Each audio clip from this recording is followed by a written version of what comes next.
Hello friends, Jennifer Pearson here with another favorites tag, and I cannot remember as I'm recording this, which was a little bit spontaneous and not while I was immediately online. So is it favorite reading decks? 10 favorite reading decks. This was started by Nina over at Shuffle Tarot, and it's something that I was thinking about, and so I'm glad she started the tag, because I'm sure that otherwise I would have let it slide. After doing, I did Katie Flowers, only 10 decks, and I did Kelly over at the Truth and Story. She had one that was 10 Pieces of My Soul, so I did both of those, and it was really interesting to me, the differences between the two. And it struck me that neither of them would be, although in my only 10 decks, there were decks that I could certainly read for reading for others. As I've done those two tags, I've realized that if I were to do a reading, 10 reading decks, that they would be different from the other two sets. Not entirely, but in large part. And so when Nina started this, I was like, yep, I need to do this. I need to do this. And oddly, perhaps, this was the hardest for me to narrow down. And in fact, I didn't do 10. I ended up doing 11. And I'm going to read at the end a list of the decks that didn't make it. And I think I just I like to have a variety when I'm pulling for other people to choose. And most of my reading right now for others is not for individuals, but rather for zodiac sign readings, and I have a missing persons channel that I read for. And yeah, I just like, for the different signs, I like to have different decks that I use. The missing persons thing is has its kind of own set of demands in terms of, or things that I want to read about that require different decks, or different types of people, or different types of circumstances that I think call to different decks. So yeah, it was really hard to narrow this down. So let's jump in. I'm going to start with the two non-tarot. So this is one thing that was a little noticeable, was that, for example, in my only 10 decks, if they were for me, it was actually mostly Oracle. This is almost entirely Tarot. So what I didn't have in either of the other videos was a Lenormand deck, but I'm finding, which I think was an oversight anyway. I would like to have a Lenormand deck, even if it was just me, because I like to throw a good old grand tableau every now and then. But it's not something I do regularly. But I found that on the Missing Persons channel that people they like this reading. They like to, yeah. So they find it interesting, and so anyway. And I've got like 3 or 4 Lenormands, and this is the one that I use at this point. I love the Enchanted Lenormand, but the cardstock is so thick and cardboardy that it's difficult to shuffle well. This old style Lenormand is still relatively small. Is it about playing card size? Maybe. But yeah, and attractive. There's a man, a fox, I'm not going to go through all of it because, you know, the dog, the bear, here I'm hitting all of the animals, the lady and a person, and of course, there we go, there's a mountain. Not my favorite mountain in a Lenormand deck, but it'll do. The book, so that gives you some idea of what this is about. And I'm going to shift something here in my camera focus. When it's on autofocus, it's actually not as good. So,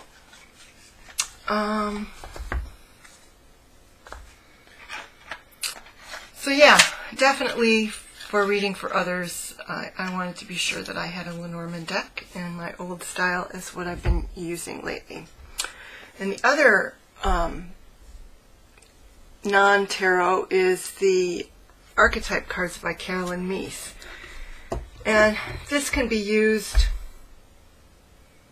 for other types of readings, you know, if I read for others, but this one, again, is a lot about the missing persons channel.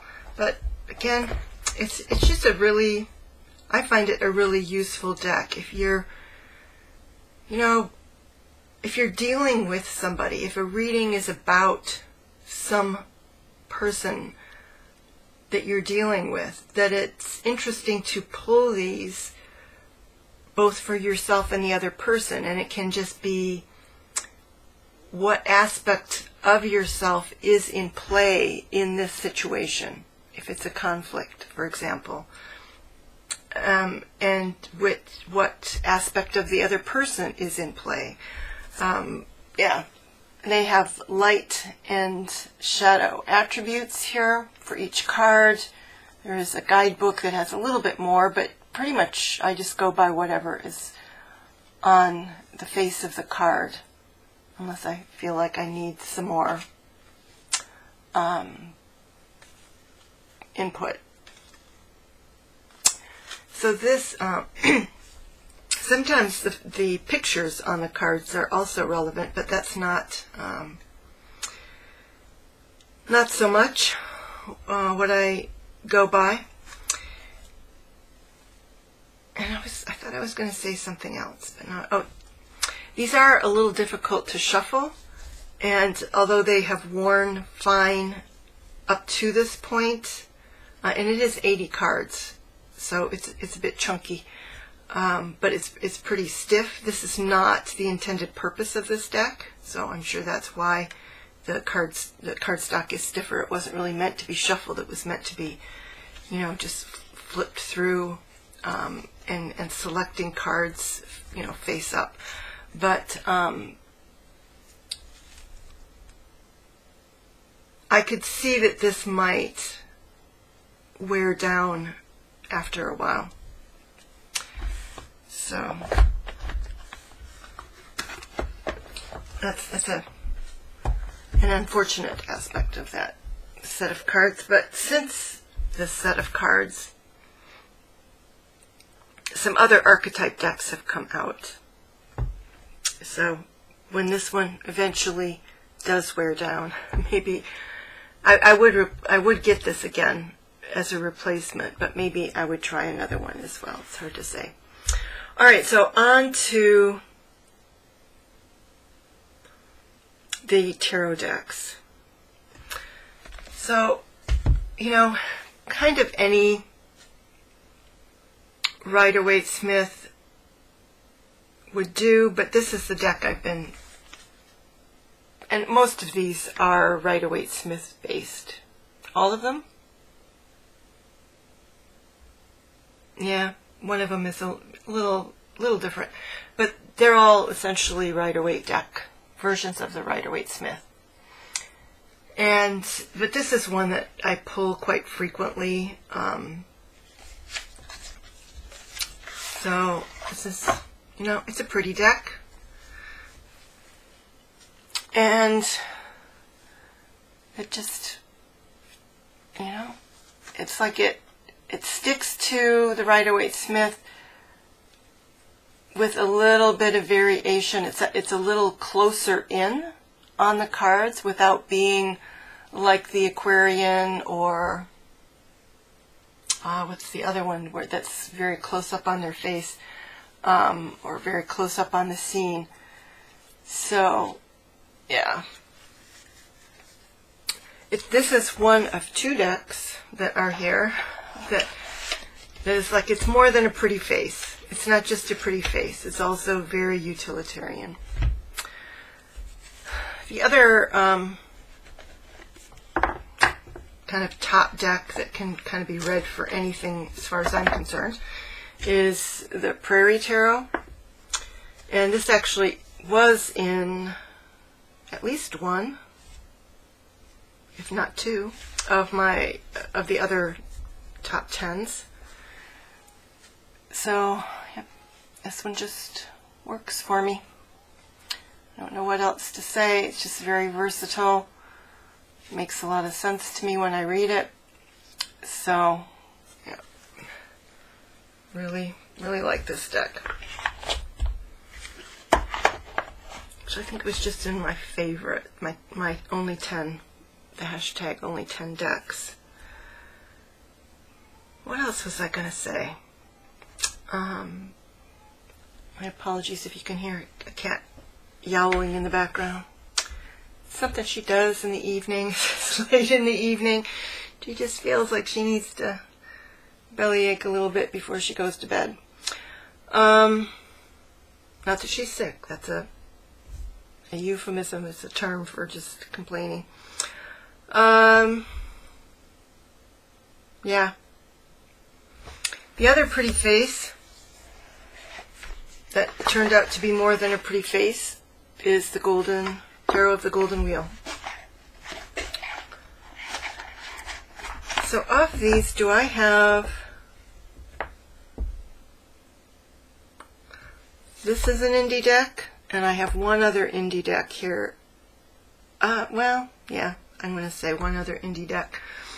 One of them is by a publisher that isn't super mass market, but this I think is on Make Playing Cards, or I can't remember what the other one is. But it can also be purchased on Amazon all the same. But, you know, lots of mass market decks on here that are useful to me. So, beautiful deck, beautifully done, easily read as a Rider-Waite-Smith, but with some departures. There are some cards that are particularly related to Slavic myth, but it's just beautiful, easy reader. I think this is one of those decks that doesn't have any nudity in it, which helps in terms of doing videos. The other one, which I would not call this ever only a pretty face. I never thought of it that way. It's quirky, I would have said, more than anything. This is the indie deck. This indie deck is not particularly expensive. This has shipping issues and stuff, but I'm so glad. Issues just in the sense of time, time spent in transit if you're in the U.S. That's an issue, but such a great deck. Really such a great deck. So I just have to, I think it was Lark who gave me kind of a kick in the behind, you better get this deck, and I appreciate it. Because I thought it was no big deal to not have this deck, and really, could I have lived without it? Yes, but it has been really useful. Just a great deck to have, just a great deck. So, yeah, the Dark Mansion.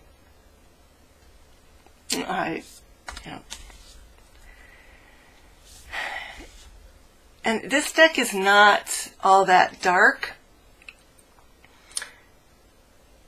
but it can be dark. And again, for some of the readings I do, particularly like the missing persons readings, sometimes I need a dark-ish deck to be, you know, yeah, sometimes I do.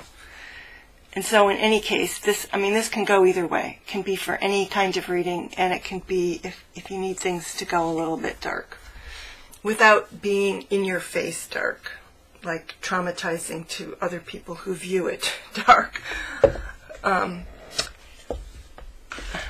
So yep, definitely as a reader, Dark Mansion. So this was one of the issues. This set of decks is one of the things I could not decide between them. This is the Mystical Cats, this is the Magical Dogs. I think if I had to choose, for example, in my Only 10 Decks video, I went with the Mystical Cats. But when reading for other people, I feel like this has a different vibe to it and can be really useful. Another thing that comes up in, is if you're going to read for children, for example, or about children. And these can be used that way. I would say that there are more, to me, I would say that there are more painful cards. This one isn't one of them, but in the Mystical Cats. Most of them look cheery, cozy, happy, but when they get grim, they get pretty grim.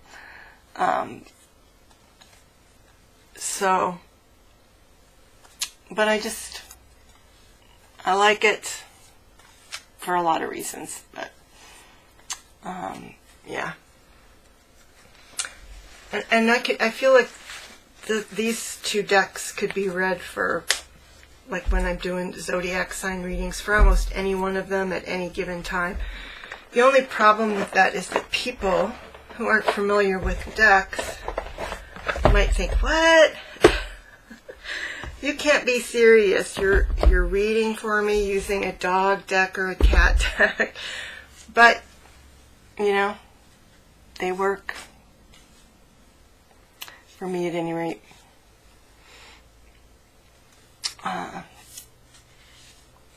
Perfectly fine for readings and getting interesting things out of them.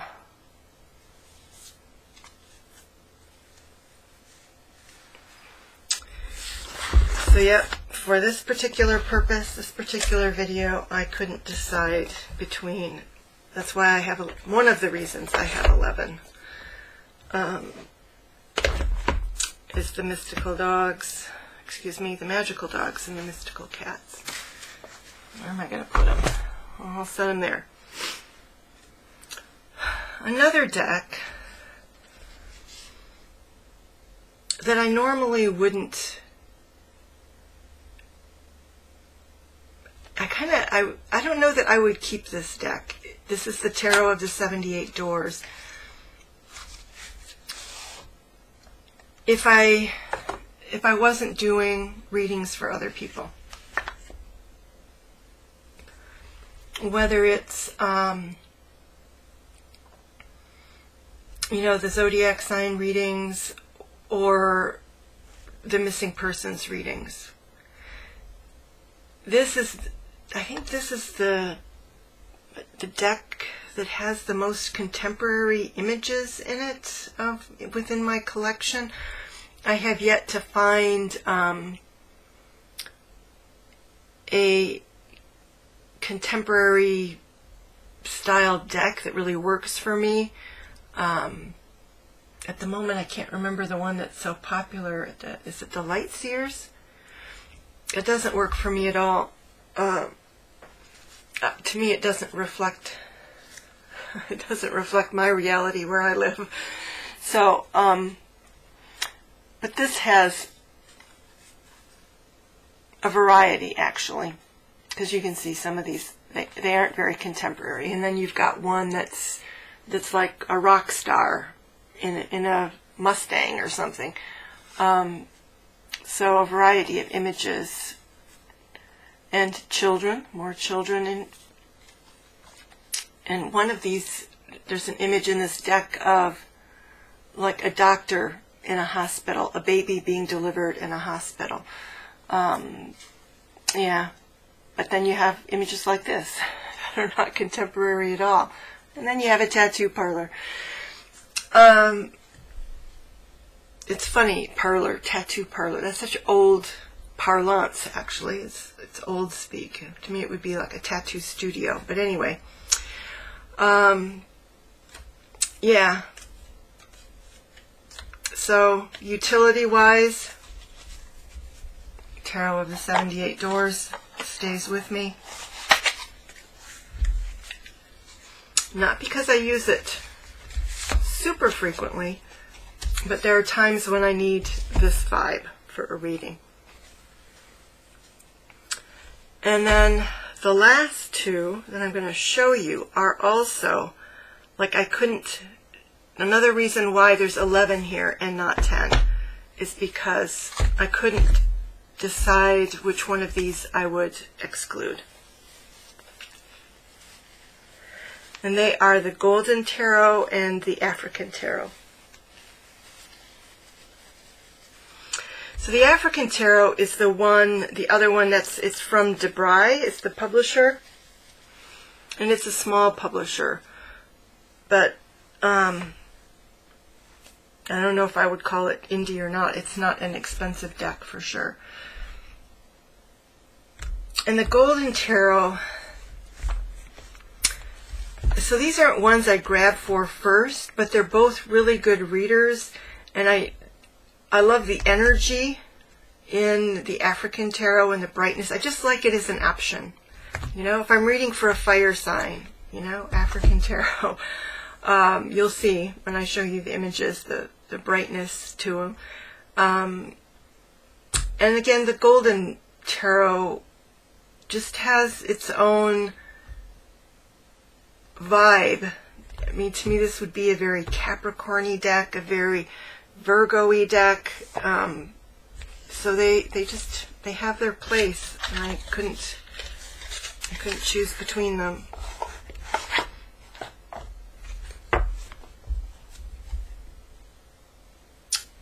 So, yeah, really vibrant, you know, and like this page of discs has some sass, don't you think? It has some sass, has some style. There's, you know, kind of your typical 8 of Wands. Anyway, and this deck shuffles really easily. There were a couple of decks that, again, because they didn't shuffle super well, I took them off. I didn't include them. But there's the African Tarot. Look at how festive that is. Even though there's only one, it's just the 9, the one person there, it just looks so festive. So yep, the African Tarot.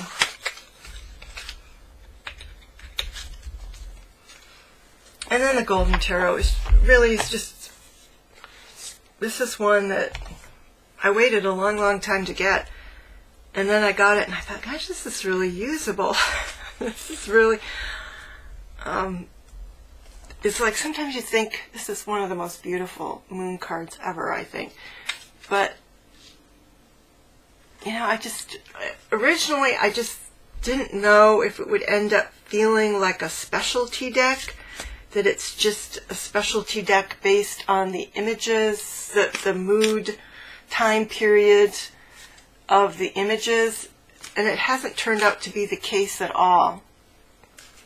It's just, I keep getting sore. It's just very, very readable. And sometimes you need a deck that has a little bit of a somber tone, and I would say that this, I love that Fool too. This has a bit of a somber tone to it, just visually. So, yep. So that's the 11. decks that, if I were pressed, would be my my choice for my readings for others. And I would use these to read for myself if I had them as well, but particularly decks that I use for others. So I'm going to read the decks that didn't end up in this pile, that were on the list, that was really hard to narrow down, because they each kind of have their use when I'm, you know, doing the kinds of readings that I do. The Arcanum Tarot, the Dark, this is in no particular order. The Arcanum Tarot, the Dark Fairytale Tarot, the Dreaming Way Tarot, the Forest of Enchantment, the Ghost Tarot, the Gift of Life Tarot, the Golden, oh no, that's already in here, a Wheel of the Year Tarot, the Green Witch Tarot, Tarot Illuminati, the Mermaid Tarot, and that's the one by Leeza Robertson, the Mystic Fairy Tarot, the Norse Tarot, and the Paulina Tarot. I'll say this, the Dreaming Way and the Mystic Fairy are particularly for readings that might involve children, and that's, or teenagers with the Dreaming Way. To me, has a very teenage vibe to it, and that's why those two are included there. I'm trying to see if I forgot any, but anyway, so that's my list of good readers and the decks, the 11 decks. If I were limited to only 11 decks, these are the ones I would keep for reading for others. Yep. All right, everybody. It seems like I was going to make some other, maybe it'll be a separate video. I'm going to kind of, I've kept written lists of these because I'm finding it really curious what's included in each list and what's not, and so I'm really curious to kind of see them